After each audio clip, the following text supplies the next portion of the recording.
wabarakatuh. Halo visitors, kita kembali lagi di catatan visi dalam Tanya Ustadz. Nah, di catatan visi kali ini kita spesial banget karena kita kedatangan tamu yang luar biasa, yaitu Ustadz pembimbingnya visitors level umroh dan haji. Nah, siapa sih? Nah, ini dia Ustadz Husain Al-Jufri. Assalamualaikum Ustadz. Waalaikumsalam warahmatullahi wabarakatuh. Nah, Ustadz Husain ini sudah 2 kali menjadi pembimbingnya visitors level umroh dan haji. Pertama di bulan Februari ya Ustadz ya. Kemudian kemarin nih, baru banget kemarin di bulan Agustus. Nah, Ustadz nih, kami mengundang Ustadz ke sini karena biasanya di catatan visi ini kita punya program namanya Tanya Ustadz yang memang dikhususkan datang untuk menjawab semua pertanyaan-pertanyaan dan kegalauan-kegalauannya visitors.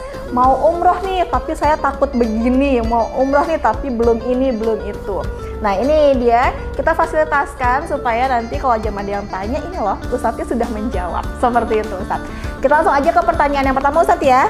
Nah, pertanyaannya ini adalah, ada banyak orang nih Ustadz yang ragu-ragu mau berangkat umroh. Alasannya ketika diajak, saya aja belum haji, belum daftar haji nih, belum ada uang buat bisa berangkat haji atau mendaftarkan haji.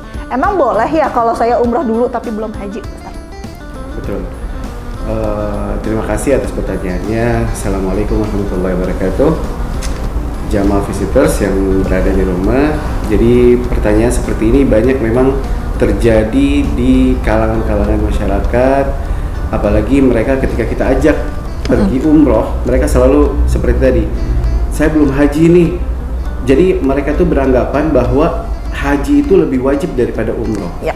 Nah, sedangkan ada hadis yang menerangkan ketika Ibnu Umar menanya kepada hadis Ikrimah, sebenarnya ini hadis Ikrimah, ketika Ibnu Umar bertanya kepada Ikrimah, apakah saya harus haji dulu atau umroh dulu? Nah, ketika Rasulullah SAW ditanya apakah haji dulu atau umroh, nah di hadis ini menerangkan i'tamaran Nabi sallallahu alaihi wasallam qabla an yahujja. Rasulullah sallallahu alaihi wasallam sendiri itu umrah dulu sebelum dia berhaji. Sedangkan itu Nabi sendiri melakukan umrah itu lebih banyak daripada dia melakukan haji. Nabi itu melakukan umrah itu di tanggal 6 Zulhijjah. Di tanggal 6 Hijriah, 7 Hijriah, 8 Hijriah, 9 Hijriah dan 10 Hijriah bersama dengan hajinya beliau. Jadi Rasulullah sebelum melakukan haji, beliau melakukan umrah dulu sebanyak 4 kali. Baru melakukan haji. Jadi lebih banyak beliau melaksanakan umrah dulu baru setelah haji. Jadi dari hadis ini bisa kita ambil kesimpulan bahwa sah-sah aja kita melaksanakan umrah dulu sebelum kita melaksanakan haji gitu. Apalagi kalau sekarang ini kalau kita bisa lihat antrian haji ya. Betul. Antrian panjang haji sekali. yang begitu panjang di mana namanya di Jakarta itu bisa sampai 25 tahun. Mana saya bertanya di sebagian daerah, jamaah di sebagian daerah itu ada yang 30 seperti di Semarang contohnya. Itu sampai 30 tahun. Wow. Ya kan? Antrian begitu lama. Jadi kalau memang kita sudah punya dana untuk bisa mengerjakan umrah, tidak salah kalau kita melakukan ibadah umrah dulu. Setelah itu baru kita melakukan ibadah haji. Sambil menunggu jatah hajinya ya Ustadz ya. Haji. Jadi kan menunggu kita paling tidak bisa tahu tempat-tempat di mana kita harus wukuf, di mana Mina, di mana Muzdalifah, di mana tempat melempar jemarat. Karena tempat-tempat itu akan kita ketahui ketika kita city tour kalau lagi umroh. Betul. Kalau kita lagi city tour waktu umroh itu kita akan melewati tempat-tempat di mana kita melaksanakan ibadah haji. Kita akan melihat di mana tempat kita wukuf, melihat di mana kita mabit di Muzdalifah, di mana tuh tempat kita bermabit di Mina, di mana tempat kita melempar jamarat, wusta, ula, aqabah. Nanti itu kita ketahui paling tidak sebagai sebagai pembelajaran sebelum kita masuk ke ritual inti yaitu ibadah haji sunnah. Nah Ustadz, pertanyaan selanjutnya nih Ustadz. Banyak orang yang pengen tahu nih, ibadah umroh saya nih diterima nggak sama Allah? Apa sih tandanya nih umroh kita mabrur? menandakan kalau umroh kita Kita itu mabrur, diterima sama Allah Oke. Subhanahu wa taala. Memang banyak pertanyaan-pertanyaan ini yang sering ditanyakan sama jamaah-jamaah, terutama jamaah-jamaah visitors ya. Iya, betul. Menandakan kalau umroh kita itu mabrur apa tidak, gitu. Ya kan? Menandakan umroh kita mabrur apa tidak ketika amalan-amalan yang sering kali kita kerjakan di kota Mekah itu kita bawa sampai kita pulang ke tanah air. Kebanyakan ada sebagian jamaah atau sebagian di jamaah yang lain lah, mungkin mereka sering mengerjakan sholat-sholat sunnah, Ya.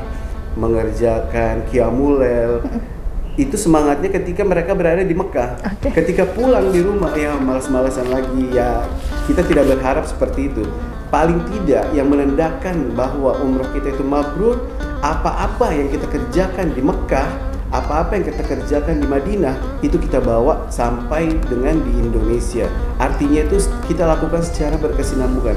Walaupun amalan-amalan itu kerjaannya, walaupun amalan-amalan yang kecil, gak harus yang sunnah-sunnah, seluruh sunnah-sunnah kita kerjakan. Satu sunnah aja, tapi kalau kita kerjakan dengan secara berkesinambungan, itu pahalanya subhanallah. Sama seperti ketika Rasulullah SAW Mi'raj, beliau melewati di salah satu surga. Dan di salah satu surga itu beliau melihat trompahnya Bilal bin Rabah. Nah, ketika beliau turun ke bumi, beliau bertemu dengan Bilal dan menanyakan amalan apa yang dia kerjakan sampai terompah hentakan kaki Bilal itu berada di surga. Gitu. Bilal pun aneh. Amalan apa yang saya kerjakan? Saya tidak seperti sahabat-sahabat yang lain. Nah, tapi ada amalan-amalan yang beliau kerjakan, walaupun itu sebenarnya remeh atau kecil, tapi yang dilihat adalah kontinu, yang dilihat berkesinambungannya itu. Jadi amalan yang kita kerjakan walaupun kecil, akan tetapi selalu kita kerjakan secara terus-menerus, itu pahalanya sangat besar. Baik. Mungkin contohnya kayak kita kalau lagi di Mekah, lagi di tanah suci, kita tuh sabar banget biasanya Ustadz ya. Kita Sabar sabar. banget. Terus tiba-tiba, nah, semoga kesabaran itu tetap terus ke bawah. Itu kan yang remeh sebenarnya ya, sederhana, simple. Kita sabar di sana, jangan sampai di sini Balik emosional lagi. emosinya seperti awal gitu. Iya, betul. Paling tidak ya amalan seperti itu, terus sifat-sifat yang tadinya kurang bagus di Indonesia, ketika kita pulang haji kita berubah, itu suatu amalan-amalan yang menandakan kalau kita itu umroh kita itu diterima oleh Allah Subhanahu wa taala. Baik, nah jadi itu pastikan kalau pulang umroh kemudian balik lagi, dosa-dosa yang dilakuin lagi gitu ya. Tadinya mungkin sebelum berangkat umroh sholatnya bolong-bolong, pas di Mekah dan Madinah rajin banget nih sholat ini Ustadz nih, rajin banget. Justru pengennya setelah selesai umroh sholatnya tetap rajin. Kalau balik bolong lagi berarti umrohnya belum mabrur, gitu ya Ustadz ya. Gitu. Nah pertanyaan selanjutnya Ustadz, saya mau pergi umroh tapi orang tua saya sendiri aja belum berangkat umroh nih Ustadz. Boleh nggak sih kalau saya umroh duluan? Sah-sah aja. Kalau seumpamanya dia berangkat umroh duluan, setelah itu sampai di sana dia mendoakan, dia bisa memberangkatkan orang tuanya, memberangkatkan saudaranya. Paling tidak dia berangkat duluan itu untuk mengajak saudara-saudaranya untuk datang ke Baitullah bersama-sama dengan dia, bisa tawaf umroh sampai Bareng dengan ya. selesai. Minimal ada orang yang memulai lebih dulu Paling ya tidak ada orang yang Ustadz. memulai duluan. Paling betul. tidak ada orang yang memulai duluan dan berdoa di sana. Semoga di kedatangan berikutnya dia bisa bersama dengan keluarganya, bisa bersama dengan kedua orang tuanya. Tapi kalau memang dananya cukup untuk dia sendiri dan sedangkan dia pengen ngeberangkatin orang tuanya, sebagai bakti dia berbakti kepada orang tuanya, sah-sah aja, nggak apa-apa. Tapi kalau menurut saya lebih baik dia berangkat dulu, setelah itu dia memberangkatkan Kedua keluarganya orangnya. dia. Sambil mendoakan semoga mendoakan, umroh berikutnya bisa mengajak bisa kedua mengajak orang kedua tuanya orang ya. tuanya. Betul. Nah, pertanyaan selanjutnya nih Ustadz nih, boleh nggak sih Ustadz kalau kita nih umrohnya berkali-kali? Umroh nih bulan ini udah umroh, saya kemudian beberapa bulan kemudian berangkat umroh lagi, kemudian berangkat umroh lagi, ini boleh nggak sih Ustadz? Pertanyaan bagus sekali. Umroh berkali-kali, apakah boleh apa tidak gitu? Sangat dibolehkan umroh berkali-kali, seperti dengan hadis Rasulullah SAW, al-umratu ila al-umrati kafarah lima bainahuma wal hajjul mabrur laisa lahul jazaa illa al-jannah. Umrah yang pertama dengan umrah yang berikutnya itu pelebur dosa di antara keduanya. Artinya kalau kita setelah umrah terus kita umrah lagi, itu dosa kita akan berguguran. Itu akan menghapus dosa kita yang telah kita kerjakan dengan kita melakukan umrah berkali-kali gitu. Tapi ada sebagian ulama yang menganjurkan bahwa kalau bisa umrah itu setahun sekali. Jadi setahun sekali di sini paling tidak setelah rambut kita udah muncul, jadi ada yang ditahallul. Kalaupun umrah berkali-kali itu nggak ada masalah, nggak ada dalil yang melarang kita untuk umrah berkali-kali. Justru kita dianjurkan untuk sering-sering berumrah untuk menghapus dosa-dosa kita.